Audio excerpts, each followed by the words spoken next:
Narada case में आज Calcutta high court में सुनवाई। कहां से बरामद हुई 12,000 जेलेटिन छड़े और डेटोनेटर, और इजरायल के गाजा पर हमले में कई इमारतें धराशायी हुई।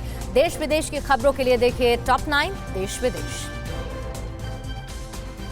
पश्चिम बंगाल के नारदा स्टिंग केस में आज कलकत्ता हाई कोर्ट में सुनवाई होगी। कोर्ट में कांग्रेस एमपी और वरिष्ठ वकील अभिषेक मनु सिंघवी, आरोपी मंत्री फिरहाद हकीम, सुब्रत मुखर्जी, विधायक मदन मित्रा और कोलकाता के पूर्व मेयर शोभन चटर्जी का पक्ष रखेंगे। इन नेताओं की हिरासत भी आज खत्म हो रही है। सोमवार को सीबीआई कोर्ट से जमानत मिलने के बाद कलकत्ता हाई कोर्ट ने सभी की जमानत खारिज कर सभी को सीबीआई हिरासत में भेज दिया था।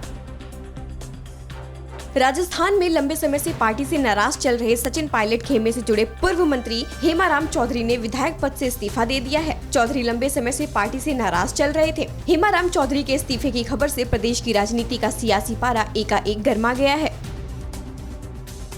महाराष्ट्र के ठाणे से जिलेटिन की 12,000 छड़ों से भरे 63 बक्से और 3,008 डिटोनेटर से भरे 4 बक्से बरामद किए गए। मामले में एक शख्स को गिरफ्तार भी किया गया है। पुलिस के मुताबिक ठाणे पुलिस की क्राइम ब्रांच ने एक खुफिया सूचना के आधार पर एक बिल्डर के ऑफिस से बरामद किया है। पुलिस अब ये पता लगाने में जुटी है कि जिलेटिन की ये छड़े और डिटोनेटर क्यों मंगाए गए थे।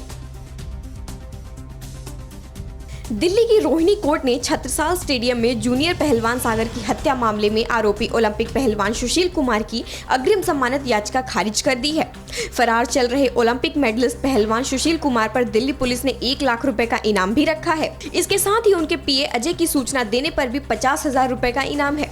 सुशील और अजय के अलावा अन्य आरोपियों के खिलाफ गैर जमानती वारंट भी जारी किया गया है।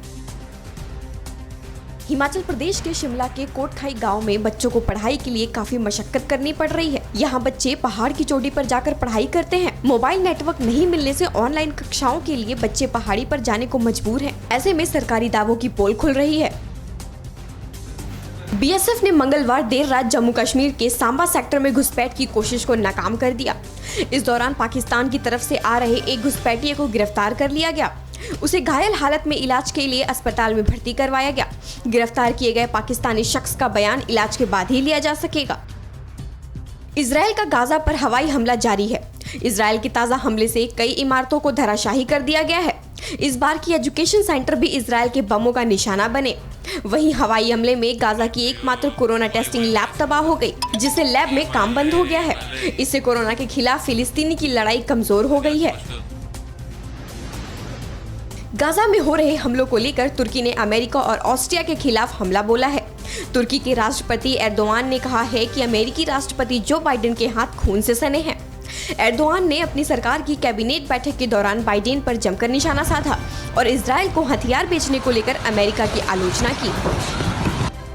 इजरायल के प्रधानमंत्री नेतन्याहू ने हैथ जेरिम एयरफोर्स बेस का दौरा किया। इसके अलावा उन्होंने इजरायल डिफेंस फोर्सेस के दक्षिणी कमांडर हेडक्वार्टर में हालात का जायजा लिया। दूसरी ओर इजरायल डिफेंस फोर्सेस के प्रवक्ता ने कहा कि हमारा मकसद हमास के आतंकियों और उनके ठिकानों को तबाह करना है। हमने कभी भी नागरिकों को नुकसान पहुंचाने की कोशिश नहीं की है। परवाह देश की, सोमवार से शुक्रवार रात 10 बजे TV9 भारतवर्ष पर।